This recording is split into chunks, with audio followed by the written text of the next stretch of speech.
بسم اللہ الرحمن الرحیم الحمدللہ نحمدہ ونصلی علی رسولہ الکریم رب اشرح لی صدری ویسر لی امری واحلل عقدۃ من لسانی یفقہوا قولی۔ ان آیات میں سے پہلی آیت کے اندر حج کی فرضیت کے بارے میں ذکر ہے۔ اعوذ باللہ من الشیطان الرجیم بسم اللہ الرحمن الرحیم کتب علیکم القتال وہو کرہ لکم، اور فرض ہوئی تم پر لڑائی اور وہ بری لگتی ہے تم کو۔ وعسیٰ ان تکرہوا شیئا وہو خیر لکم، اور شاید کہ بری لگے تم کو ایک چیز اور وہ بہتر ہو تمہارے حق میں۔ وعسیٰ ان تحبوا شیئا وہو شر لکم، اور شاید کہ تم کو اچھی لگے کوئی چیز لیکن وہ تمہارے حق میں بری ہو۔ یعنی جہاد کرنا تم پر فرض کیا گیا ہے، اگرچہ تم کو طبعاً وہ گراں معلوم ہوتا ہے، اور یہ بات ممکن ہے کہ تم کسی بات کو مشکل سمجھو اور واقع میں وہ تمہارے حق میں خیر اور مصلحت ہو، اور یہ بھی ممکن ہے کہ تم کسی امر کو مرغوب سمجھو اور واقع میں وہ تمہارے حق میں باعث خرابی کا ہو۔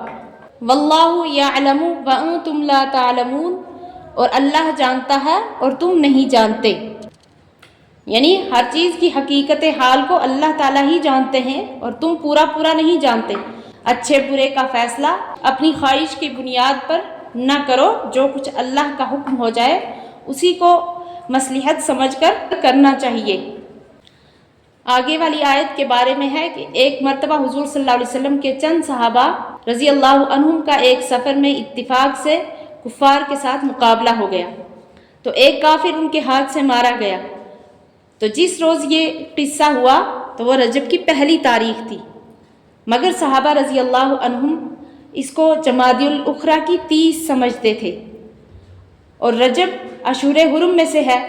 تو کفار نے اس واقعے پر طعن کیا کہ مسلمانوں نے شہر حرام کی حرمت کا بھی خیال نہیں کیا۔ وہ 4 مہینے رجب، ذوالقعدہ، ذی الحجہ اور محرم ہے۔ تو اب مسلمانوں کو اس کی فکر ہوئی اور حضور صلی اللہ علیہ وسلم سے پوچھا، اور بعض روایات میں ہے کہ خود بعض کفار قریش نے بھی حاضر ہو کر اعتراضاً سوال کیا۔ اس کا جواب ارشاد ہوتا ہے یسألونک عن الشہر الحرام قتال فیہ، کہ تجھ سے پوچھتے ہیں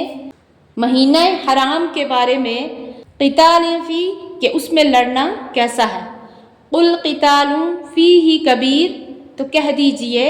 کہ اس میں لڑائی کرنا بہت بڑا گناہ ہے۔ مگر مسلمانوں سے یہ کام جان بوجھ کر نہیں ہوا، بلکہ تاریخ کی تحقیق نہ ہونے کے سبب غلطی سے ایسا ہو گیا۔ یہ تو تحقیقی جواب ہے، اور الزامی جواب یہ ہے کہ کفار اور مشرکین کا تو کسی طرح منہ ہی نہیں مسلمانوں پر اعتراض کرنے کا، کیونکہ اگرچہ شہر حرام میں لڑنا بہت بڑا گناہ ہے، لیکن ان کفار کی جو حرکتیں ہیں، یعنی آگے فرماتے ہیں اللہ تعالیٰ وَصَدٌّ عَن سَبِيلِ اللَّهِ وَكُفْرٌ بِهِ وَالْمَسْجِدِ الْحَرَامِ، اور روکنا اللہ کی راہ سے اور اس کو نہ ماننا، وَالْمَسْجِدِ الْحَرَامِ، اور مسجد حرام سے روکنا، وَإِخْرَاجُ أَهْلِهِ مِنْهُ أَكْبَرُ عِندَ اللَّهِ، اور نکال دینا اس کے لوگوں کو وہاں سے، اس سے بھی زیادہ بڑا گناہ ہے اللہ کے نزدیک۔ وَالْفِتْنَةُ أَكْبَرُ مِنَ الْقَتْلِ، اور لوگوں کو دین سے بھٹکانا یہ قتل سے بھی بڑھ کر ہے۔ یعنی اللہ تعالیٰ کی راہ دین سے لوگوں کو روک ٹوک کرنا، یعنی مسلمان ہونے پر تکلیف پہنچانا کہ ڈر کے مارے لوگ مسلمان نہ ہوں، اور اللہ تعالیٰ کے ساتھ کفر کرنا، اور مسجد حرام یعنی کعبہ کے ساتھ کفر کرنا کہ وہاں بہت سے بت رکھے ہوئے تھے اور بجائے خدا کی عبادت کے ان کی عبادت اور طواف کرتے تھے، اور جو لوگ مسجد حرام کے اہل تھے یعنی رسول اللہ صلی اللہ علیہ وسلم اور دوسرے مومنین کو تنگ اور پریشان کر کے اس مسجد حرام سے نکالنے پر مجبور کر دینا، جس سے وطن چھوڑنے کی نوبت پہنچی، تو پس یہ حرکتیں شہر حرام میں قتال کرنے سے بھی زیادہ جرم عظیم ہے اللہ کے نزدیک، کیونکہ یہ حرکتیں دین حق کے اندر فتنہ پیدا کرتی ہیں، اور ایسا فتنہ کرنا اس قتل خاص سے جو مسلمانوں سے صادر ہوا تو وہ اس سے بھی بڑھ کر ہے، کیونکہ اس قتل سے دین حق کو تو کوئی نقصان نہیں پہنچتا، بہت سے بہت اگر کوئی جان کر کرے تو وہ خود ہی گنہگار ہوگا، تو ان حرکتوں سے دین حق کو نقصان پہنچتا ہے کہ اس کی ترقی رکتی ہے۔ اور آگے فرماتے ہیں وَلَا يَزَالُونَ يُقَاتِلُونَكُمْ حَتَّى يَرُدُّوكُمْ عَنْ دِينِكُمْ إِنِ اسْتَطَاعُوا، اور کفار تو ہمیشہ تم سے لڑتے ہی رہیں گے یہاں تک کہ تم کو تمہارے دین سے پھیریں اگر وہ قابو پائیں۔ وَمَن يَرْتَدِدْ مِنْكُمْ عَنْ دِينِهِ فَيَمُتْ وَهُوَ كَافِرٌ فَأُولَئِكَ حَبِطَتْ أَعْمَالُهُمْ فِي الدُّنْيَا وَالْآخِرَةِ، اور جو کوئی پھرے تم میں سے اپنے دین سے پھر مر جائے کفر ہی کی حالت میں، تو بس یہی لوگ ہیں کہ ان کے اعمال ضائع ہوئے دنیا اور آخرت میں۔ وَأُولَئِكَ أَصْحَابُ النَّارِ هُمْ فِيهَا خَالِدُونَ، اور یہی ہیں دوزخ والے کہ اس میں ہمیشہ رہیں گے۔ إِنَّ الَّذِينَ آمَنُوا وَالَّذِينَ هَاجَرُوا، بے شک جو لوگ ایمان لائے اور جنہوں نے ہجرت کی، وجاہدوا، اور جنہوں نے جہاد کیا، فی سبیل اللہ، اللہ کے راستے میں، اولئک یرجون رحمت اللہ، تو وہ امیدوار ہیں اللہ کی رحمت کے، واللہ غفور الرحیم، اور اللہ بخشنے والا مہربان ہے۔ ان حرمت والے مہینوں میں قتال کرنے کے بارے میں مسلمانوں کو جواب سن کر گناہ نہ ہونے کا تو اطمینان ہو گیا تھا، مگر اس خیال سے دل شکستہ تھے کہ ثواب تو ہوا ہی نہیں ہوگا۔ تو آگے اس میں تسلی کی گئی کہ جو لوگ ایمان لائے ہوں اور جن لوگوں نے اللہ کی راہ میں وطن کو چھوڑا ہو اور جہاد کیا ہو، تو ایسے لوگ تو رحمت خداوندی کے امیدوار ہوا کرتے ہیں، اور تم لوگوں میں یہ صفات موجود ہیں۔ مذکورہ آیات میں سے پہلی آیت میں جہاد کے فرض ہونے کا حکم ان الفاظ کے ساتھ آیا ہے، کتب علیکم القتال، یعنی تم پر جہاد فرض کیا گیا۔ تو ان الفاظ سے بظاہر یہ معلوم ہوتا ہے کہ جہاد ہر مسلمان پر ہر حالت میں فرض ہے۔ بعض آیات قرآنی اور رسول کریم صلی اللہ علیہ وسلم کے ارشادات سے معلوم ہوتا ہے کہ یہ فریضہ فرض عین کے طور پر ہر مسلمان پر عائد نہیں، بلکہ فرض کفایہ ہے کہ مسلمانوں کے ایک جماعت اس فرض کو ادا کر دے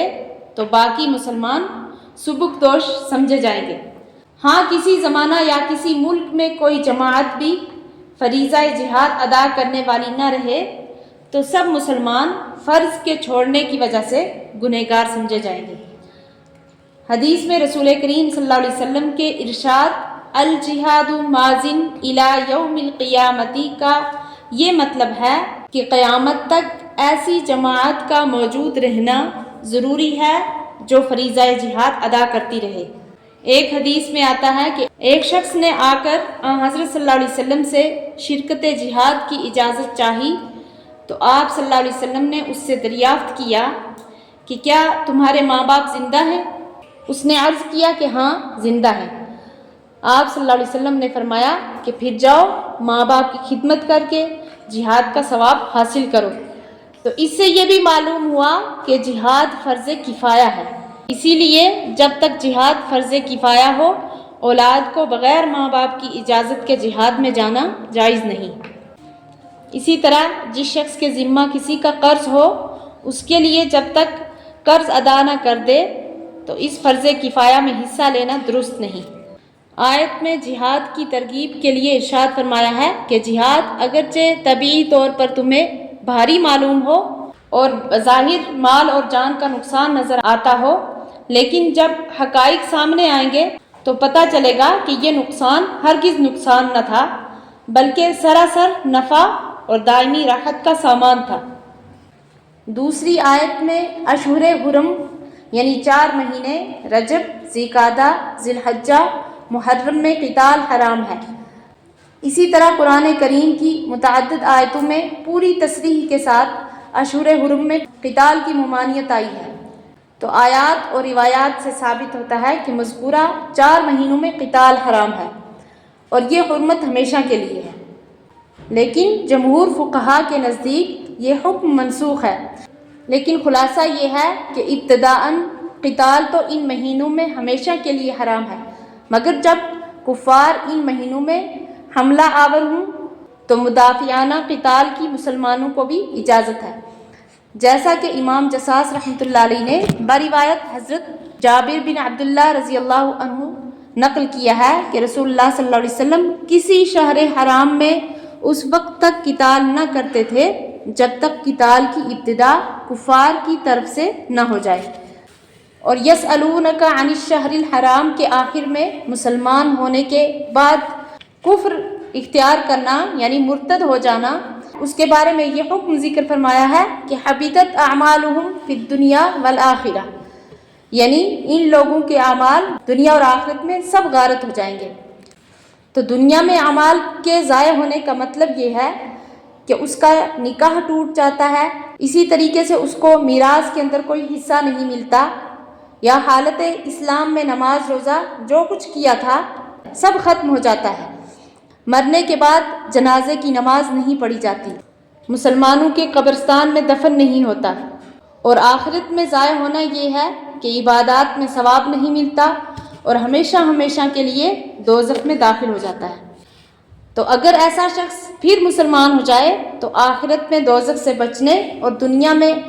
آئندہ کے لیے اسلام کے احکام کا جاری ہونا تو یقینی ہے، لیکن دنیا میں اگر حج کر چکا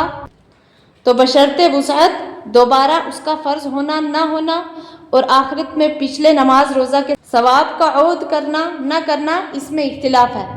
امام ابو حنیفہ رحمۃ اللہ علیہ دوبارہ حج کو فرض کہتے ہیں اور گزشتہ نماز روزہ پر ثواب ملنے کے قائل نہیں، لیکن جو کافر اصلی ہو، پہلے ہی سے کافر ہو، وہ اس اپنے کفر کی حالت میں کوئی نیک کام کر لے اس کا ثواب معلق رہتا ہے،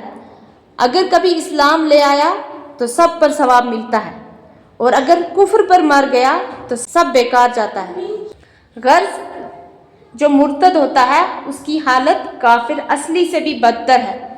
اسی لیے کافر اصلی سے جزیہ قبول ہو سکتا ہے، اور مرتد اگر اسلام نہ لائے، اگر مرد ہے تو قتل کر دیا جاتا ہے، اگر عورت ہے تو دوام حبس کی سزا دی جاتی ہے، کیونکہ اس سے اسلام کی اہانت ہوئی ہے، سرکاری اہانت اسی سزا کے لائق ہے۔ اللہ تعالی ہمیں اسلام پر زندہ رہنے کی توفیق عطا فرمائے، آمین۔